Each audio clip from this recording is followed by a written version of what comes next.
بسم اللہ الرحمن الرحیم۔ معزز ناظرین السلام علیکم۔ ناظرین، آج ہم بیان کریں گے مسجد نبی صلی اللہ علیہ وآلہ وسلم کی تعمیر کے وقت عشق و ادب کی داستان، جو تاریخ میں ایک مثال بن کے قائم ہے۔ لوگ تاج محل کو محبت کی علامت قرار دیتے ہیں، مگر یقین کرے کہ عثمانی دور میں مسجد نبی صلی اللہ علیہ وآلہ وسلم کی تعمیرات کی دنیا میں محبت اور عقیدت کا معراج ہے۔ ترکوں نے جب مسجد نبی صلی اللہ علیہ وآلہ وسلم کی تعمیر کا ارادہ کیا تو انہوں نے اپنے وسیع و عریض ریاست میں اعلان کیا کہ انہیں عمارت سازی سے متعلق فنون کے ماہرین درکار ہے۔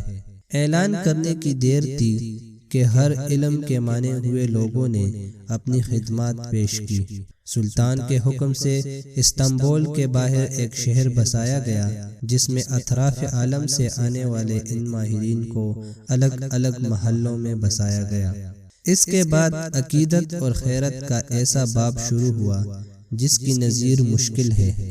خلیفہ وقت، جو دنیا کا سب سے بڑا فرمانروا تھا، شہر میں آیا اور ہر شعبے کے ماہر کو تاکید کی کہ اپنے ذہین ترین بچے کو اپنا فن اس طرح سکھائے کہ اسے یکتا اور بے مثال کر دے۔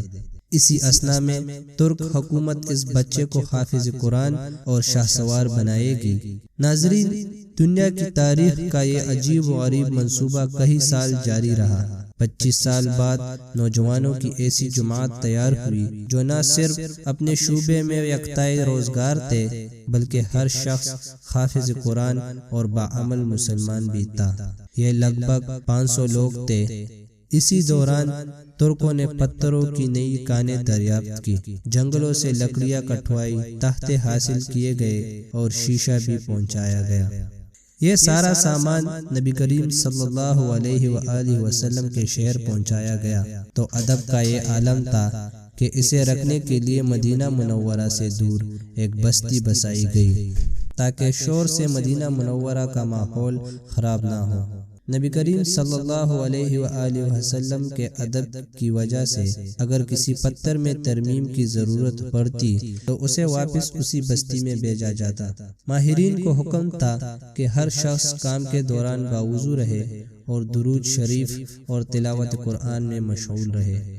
حجرہ مبارک کی جالیوں کو کپڑے سے لپیٹ دیا گیا کہ گرد و غبار اندر روضہ رسول صلی اللہ علیہ وآلہ وسلم میں نہ جائے۔ ستون لگائے گئے کہ ریاض الجنہ اور روضہ پاک پر مٹی نہ گرے۔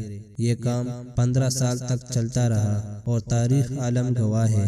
ایسی محبت اور عقیدت سے کوئی تعمیر نہ کبھی پہلے ہوئی اور نہ کبھی بعد میں ہوگی۔ امید کرتا ہوں دوستو آپ لوگوں کو یہ ویڈیو پسند آئی ہوگی۔